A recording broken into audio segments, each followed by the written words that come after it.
কিছু রাগ অনুরাগে। মা ছেলের এমন গল্প বলাই হয়নি আগে। নমস্কার বন্ধুরা, আমি সৌরভ। তোমার সকলকে সৌরভ রিয়াকশন চ্যানেলে স্বাগত জানাই। এখন কথা বলবো আড়ির ট্রেলার নিয়ে, যেখানে মূল চরিত্রে অভিনয় করছেন ইয়াশ দাশগুপ্ত, নুসরাত জাহান, মৌসুমী চ্যাটার্জি এবং আরও অনেকে। তো কেমন লাগলো?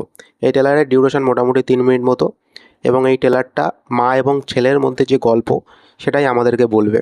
এখানে মায়ের চরিত্রে অভিনয় করছেন মৌসুমী চ্যাটার্জি এবং ছেলের চরিত্রে অভিনয় করছেন ইয়াশ দাশগুপ্ত। এবং নুসরাতের যে ক্যারেক্টারটা, সে মূলত লেখালেখি করে। বর্তমান সময়ে আমাদের টলিউড ইন্ডাস্ট্রিতে যেরকম টাইপের সিনেমা চলছে, মানে মানুষ একটু কন্টেন্ট ওরিয়েন্টেড সিনেমা দেখতে বেশি পছন্দ করছেন। মানে কমার্শিয়াল টাইপের সিনেমা হলেও তার মধ্যে যদি গল্প না থাকে, কন্টেন্ট ভালো না থাকে, তাহলে সেই সিনেমাগুলোকে মানুষ ছুঁড়ে ফেলে দিচ্ছে। তো সেদিক থেকে বলতে গেলে ইয়াশের একটা ভালো চয়েস, সে একটা ভালো গল্প চুজ করেছে এবং সেখানে সে অভিনয় করছে, সেটা দেখে বেশ ভালো লাগলো। এবং আমার কোথাও কি মনে হলো যে ইয়াশের কোথাও কি একটা কামব্যাক হচ্ছে।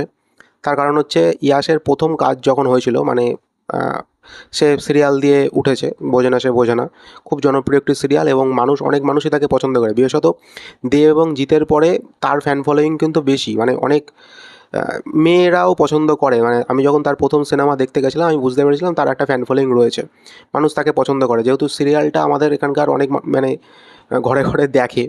তো সেদিক থেকে বলতে গেলে তার একটা ফ্যান ফলোয়িং ছিল, এবং সেরকম টাইপের সে পারফরমেন্স দিতে পারছিল না বলে, মানে তার কোথাও কি একটা মানে সেরকম মানে জায়গা তৈরি হচ্ছিল না।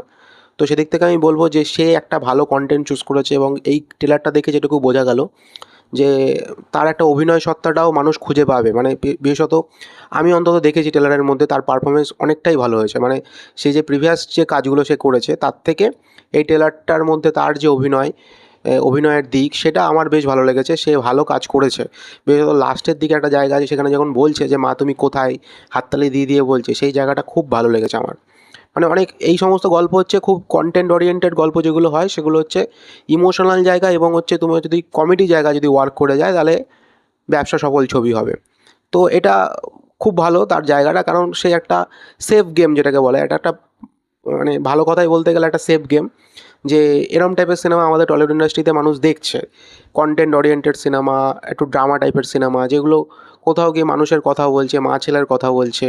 তো গল্পটাও কিন্তু নতুনত্ব রয়েছে, গল্পটাও যে একদম যে একটা পাতি গল্প করে দিচ্ছে তাও না, গল্পটার মধ্যে একটা নতুনত্ব রয়েছে। এবং এই যে ক্যারেক্টারটা, মায়ের ক্যারেক্টারের মধ্যে দেখা যাচ্ছে সে অ্যামনেশিয়া রয়েছে, সে ভুলে যাচ্ছে কিছু সময় পর। এবং মায়ের সাথে ছেলের যে বন্ডিংটা, ছেলে কখনো তার স্বামীর চরিত্রে অভিনয় করছে, বা কখনো সে তার ছেলের চরিত্রে অভিনয় করছে। তো মানুষ একটা ভালো গল্প এই ছবির মাধ্যমে পেতে যাচ্ছে, আমার যেটুকু মনে হয়েছে।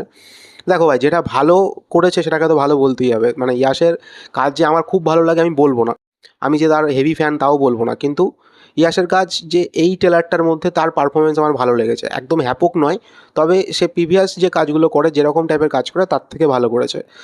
অন্তত বনির থেকে তো ভালো করেছে। তো সেদিক থেকে বলতে গেলে এই ছবিটার পোটেনশিয়াল রয়েছে, এবং এখানে আরও অনেক ভালো ভালো কাস্টিং রয়েছে। এখানে আমরা প্রথমবারের জন্য উন্মেশদাকে দেখতে পাচ্ছি। তার প্রথম সিনেমা, তা সে অভিনয় করছে। এখানে কমলেশ্বরবাবু রয়েছেন। এখানে আরেকজন রয়েছে, আমি ঠিক তার নাম জানি না সঠিক, তবে তাকে আমি দেখেছিলাম আবার প্রলয়ে, মানে রাজ চক্রবর্তী, তাকে তার ছবিতে প্রথম দেখেছিলাম আবার প্রলয়ে, যে ওয়েব সিরিজটা ছিল। সেখানে একটা চরিত্র ছিল, খুব পপুলার ডায়লগ ছিল, যে হ্যালো স্যার, হ্যালো স্যার। তো এই ডায়লগটা খুব পপুলার ছিল। তার অভিনয়টার মানে ওইটুকু দেখেই আমার খুব ভালো লেগেছিল তার অভিনয়। তো এখানেও তাকে কাস্টিং করা হয়েছে, সে এখানেও তার ডায়লগ আছে, এবং এই ডায়লগটা আমার মনে হচ্ছে কোথাও গিয়ে একটা ভাইরাল হবে, যে রাধে রাধে হরি হরি মুঠোর মধ্যে চাইপা ধরি। তো এই ডায়লগটাও কোথাও গিয়ে আমার মনে হচ্ছে যে এটাও হয়তো ভাইরাল হবে।